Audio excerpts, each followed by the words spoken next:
కనిపించనదే file కదపరు. అవినీతి సొమ్మే వాళ్లకు ఆదాయ మార్గాలు. లంచం తప్పు అని తెలిసినా కూడా తీసుకుంటారు. పాపపు కూడు తింటూ మురిసిపోతూ ఉంటారు.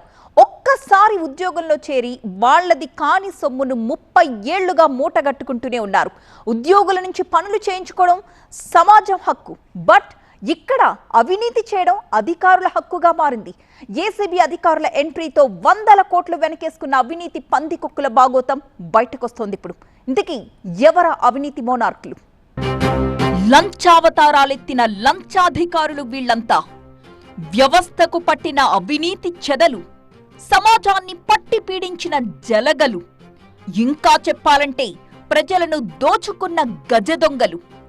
వీళ్లు బొక్కింది ఎంతో తెలుసా? 100 కోట్ల పైమాటే. తెలంగాణ అవినీతి నిరోధక శాఖ వరుసపెట్టి దాడులు చేస్తోంది. లంచానికి ఎగబడ్డ అధికారుల గుట్టు విప్పుతోంది. ఈ శాఖ ఆ శాఖ అని లేదు. అవినీతి ఆరోపణలు, ఫిర్యాదులతో ఏ శాఖాధికారి ఇల్లు టచ్ చేసినా నోట్ల కట్టలు, నగల గుట్టలే. పట్టుబడినప్పుడు సొత్తు విలువ గోరంతే. బహిరంగ మార్కెట్లో దాని విలువ కొండంతా అని తెలిసి ఏసీబీ అధికారులే నివ్వెరపోతున్నారు.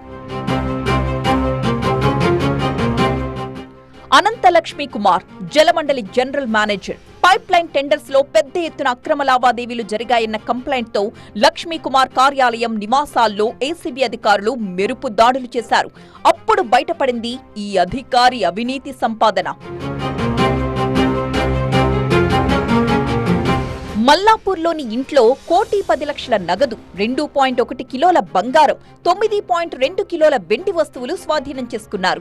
నిజామాబాద్ జిల్లా నవీపేటలో భూములు, కొబ్బరి తోట, విలాసవంతమైన ఫామ్ హౌస్, సంగారెడ్డి జిల్లాలో 13 ఎకరాల వ్యవసాయ భూమి, హైదరాబాద్లో ఇండిపెండెంట్ హౌస్, గేటెడ్ కమ్యూనిటీల్లో ఫ్లాట్లతో పాటు ఓపెన్ ప్లాట్లకు సంబంధించిన డాక్యుమెంట్స్ ని కూడా గుర్తించారు. వీటి విలువ ఎంతో తెలుసా? 5,88,00,000.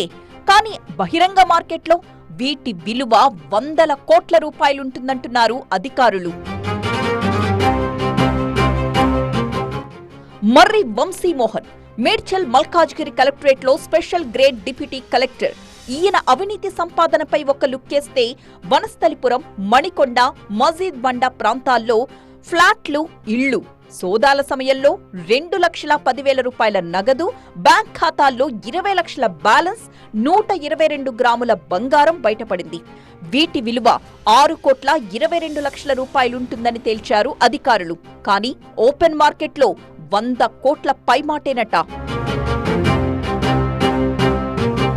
గతేడాది మాజీ హెచ్ఎండిఏ డైరెక్టర్ శివబాలకృష్ణ ఇంటిపై ఏసీబీ దాడులు అప్పట్లో పెద్ద దుమారువే రేపాయి. ఏకంగా 100 కోట్లకు పైగా అక్రమాస్తులు వెలుగు చూశాయి. కేవలం దాడుల్లోనే 40 లక్షల రూపాయల నగదు, 2 కిలోల బంగారం దొరికిందంటే శివబాలకృష్ణ కక్కుర్తి ఏ స్థాయిలో ఉండేదో అర్థం చేసుకోవచ్చు.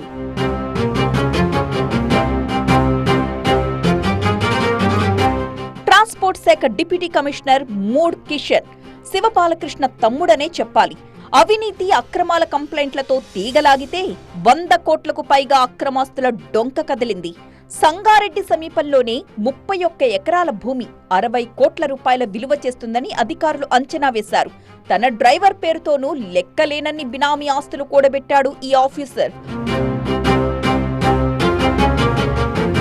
అంబేద్కర్ ఎరుగు టీజీఎస్పీ డీసీఎల్ అసిస్టెంట్ డివిజనల్ ఇంజనీరీనా? విధుల మాట దేవుడెరుగు. బల్ల కింద చెయ్యి పెట్టి ఆ సొమ్ముతో హైదరాబాద్, రంగారెడ్డి, సూర్యాపేట జిల్లాల్లో బోలెడు ఆస్తులు సంపాదించాడు. ఈయన ఇంట్లో ఏకంగా 2,18,00,000 రూపాయల నగదు దొరికింది. ఆ క్యాష్ కట్టలు చూసి నోరెళ్లబెట్టారంతా. అంబేద్కర్ అక్రమ సంపాదన కూడా 100 కోట్ల పైమాటే. కాళేశ్వరం ప్రాజెక్ట్ ఇరిగేషన్ ఇంజనీర్ నూనె శ్రీధర్ నివాసంతో పాటు బంధువుల ఇళ్లపై ఏకకాలంలో దాడులు చేసిన ఏసీబీ అధికారులు విస్తుపోయారు. కొండాపూర్లో విల్లా, బంజారాహిల్స్, కోకాపేట్ లాంటి ఖరీదైన ప్రాంతాల్లో ప్లాట్లు, వాణిజ్య భవనాలు, సోలార్ పవర్ ప్రాజెక్ట్, 11 ఎకరాల వ్యవసాయ భూమి, బెంచ్ కార్ లాంటివి వెలుగు చూశాయి. వీటి మార్కెట్ విలువ 150 కోట్ల పైమాటే. Rangareddy land and survey records assistant director K Srinivasulu ఇంట్లో పెద్ద మొత్తంలో నగదు, బంగారం, వాహనాలతో పాటు ఖరీదైన ప్రాంతాల్లో ఫ్లాట్లు, రైస్ మిల్లులు, వ్యవసాయ భూముల పత్రాలు దొరికాయి. హనుమకొండ అదనపు కలెక్టర్ వెంకట్రెడ్డి కేసులో 7,69,00,000 రూపాయల ఆస్తుల్ని గుర్తించింది ఏసీబీ. రెవెన్యూ, ఇరిగేషన్, ట్రాన్స్పోర్ట్ లాంటి కీలకమైన శాఖల్లో అంతా తామై వ్యవహరిస్తూ చక్రం తిప్పుతూ కోట్ల రూపాయలు కొట్టేశారు.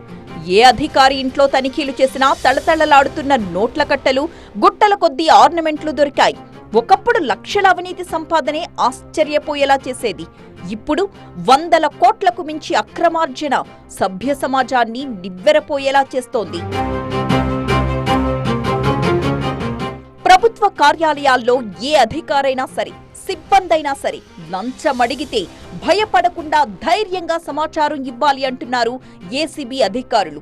బాధితులు ఏసీబీ టోల్ ఫ్రీ నంబర్ 1064 లేదంటే వాట్సాప్ నంబర్ 9440446106 కి ఫిర్యాదు చేయాలి అంటున్నారు.